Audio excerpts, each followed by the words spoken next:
Live about a few things as always, and y'all know the message is for its intended audience.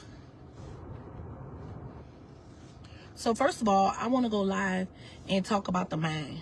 Let's talk about the mind. So to those of you who don't know, I'm the Naked Author, and I was coming on here because I did 5 years of research at the University of South Florida in Tampa. So I actually have a degree in psychology, a bachelor's in arts and science and psych. So that's actually my second degree. So to some people, it may seem like as if they just talking to a person they grew up with, when in all reality, baby, you're talking to an expert, okay? You're talking to an expert in their field.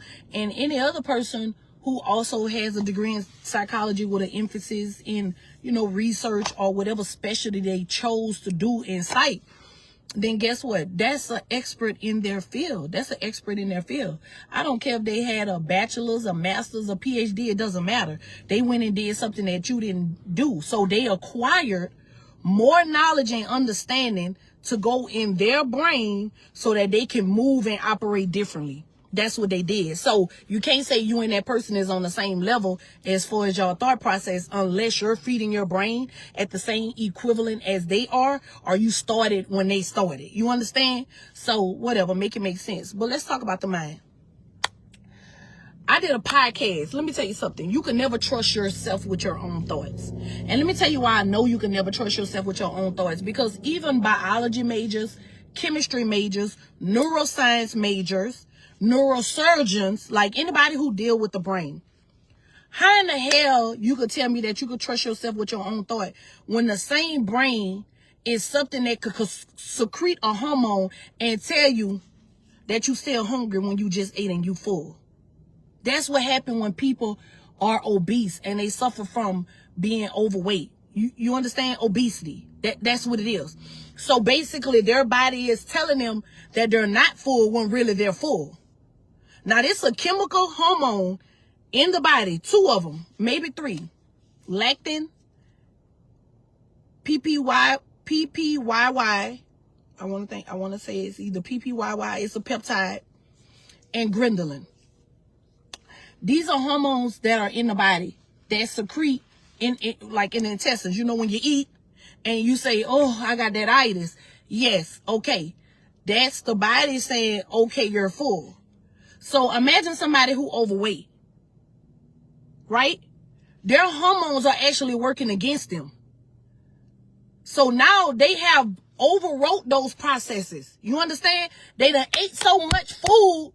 And for some people, they feel like, "Oh, I don't want to learn nothing new." Once you speak that out of your mouth and you tell yourself, "Oh, I cannot," or "I can't get this done," or "this can't happen," then guess what? You have already sunk chemicals in your body to put yourself in a paralytic state for procrastination.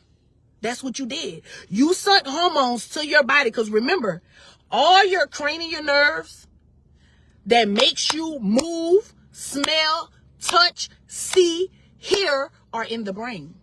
They're sensory and they're motor. Neurons, that's what they're called. So if you're going to sit and tell yourself that in your brain, you already took your brain and debilitated your body by what you spoke out of your mouth. You have to change your circle if you want to elevate.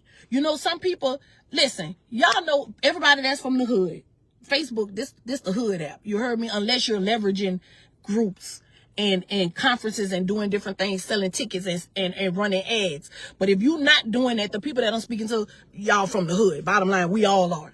So with that being said, you seen the people in the hood that, when she was young, she was bad or he was fine. He's still that fine person physically, going to the same club years later, drinking and doing the same things and just messing with younger girls. Those people would never leave the hood. Say bulldog determination. It say you gotta have bulldog determination. Determined to remain ready until he got that which he was seeking. So basically this introduction was speaking about the man who wanted to go in business with Thomas Edison. So it basically, the first chapter basically talk about how Burns, he's the person, that's all he thought about. He was fixated on going into business with this man. And it talks about, it basically talks about how it didn't happen right away. Probably like in maybe 2 years or so. But he was consistent and he was persistent in telling himself, no matter what happens, I'm gonna do that. And another illustration, y'all, that I really loved in this book, about it tells you about people that quit too fast. How many times y'all went to church and a preacher and told y'all, don't give up, your blessing right there. It's right there. Guess what this man called it in this book? He called it 3 feet away from gold. So basically they was drilling, right? They were drilling. They got some land. They were drilling, trying to get some gold. So and then sometimes another thing, before I finish with you guys about the story about 3 feet from gold.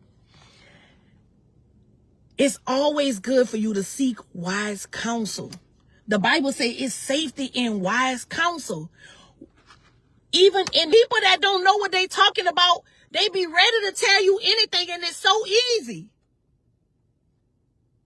It can't be that easy when you strategizing.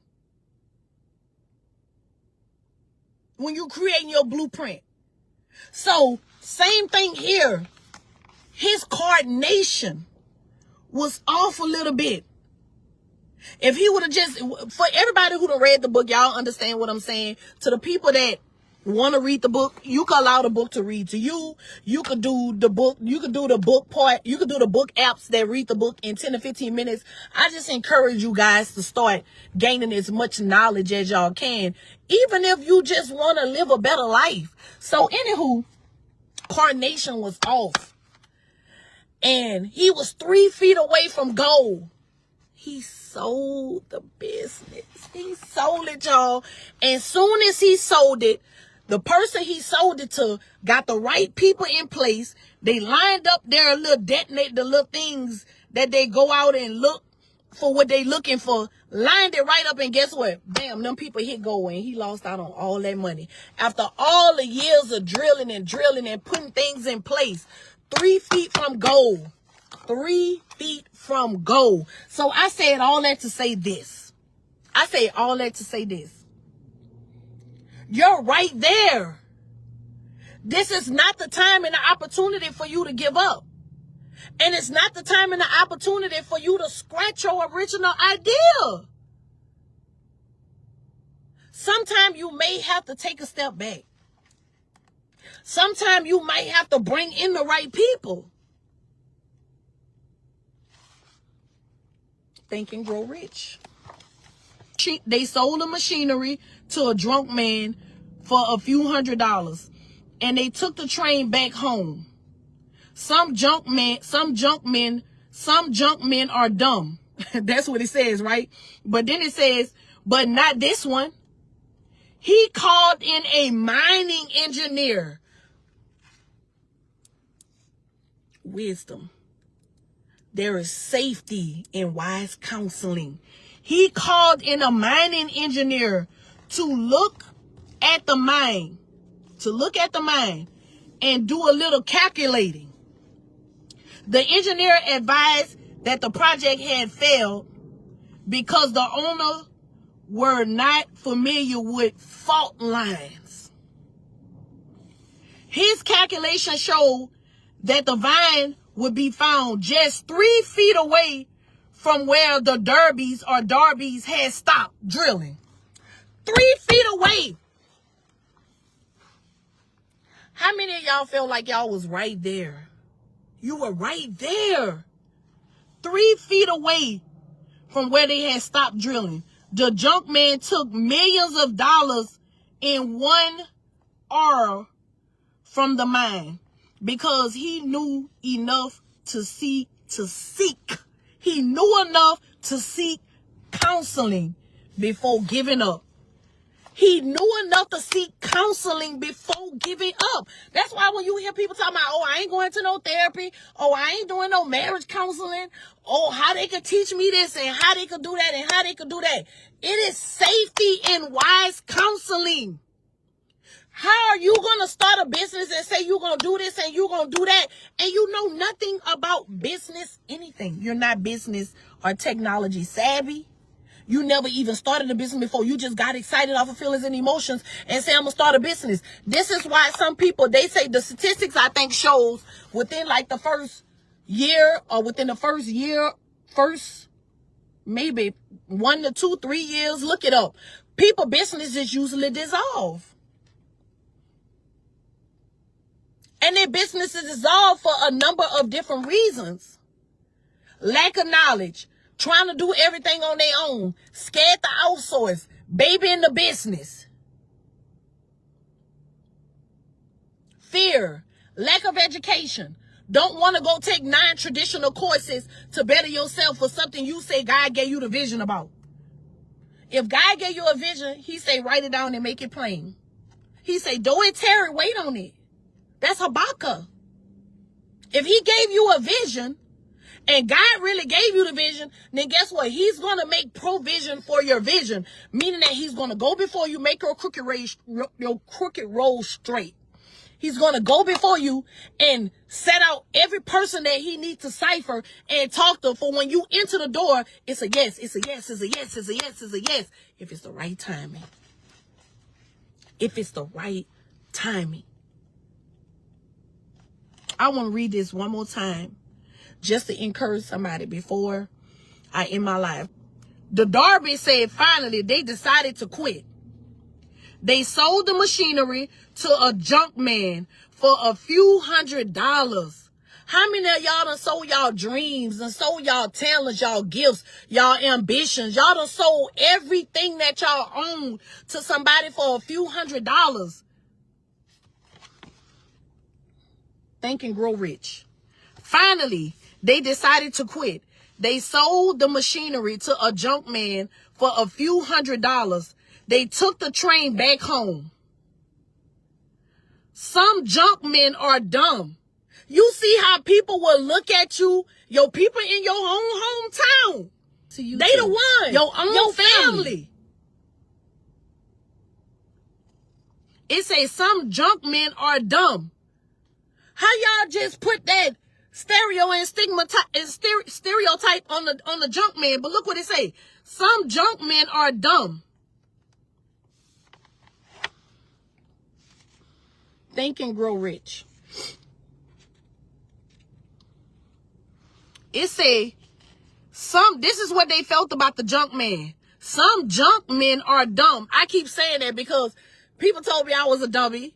Oh, you can't read. You this. You that. You a menace. You ain't gonna do this. You ain't gonna do that. You ain't got no mama. You black. You ugly. You ain't gonna make it. You this. You that. You this. And you that. And it say right here, some junk men are dumb, but not this one.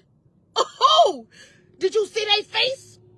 You seen his face? You seen Otis's face?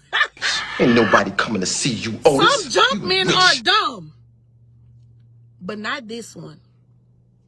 He called in a mining engineer to look at the mine and do a little calculating. The engineer advised that the project had failed because the owners were not familiar with fault lines. It's a lot of things that we don't know in life. That don't mean that you know dummy. This man was not a dummy. He just knew that was out of his lead and out of his expertise. So he had to outsource it to an expert. It's nothing wrong with you networking with somebody that know more than you do. The owners was not familiar with fault lines. His calculations showed that the vein would be found just 3 feet from where the Derbys had stopped drilling.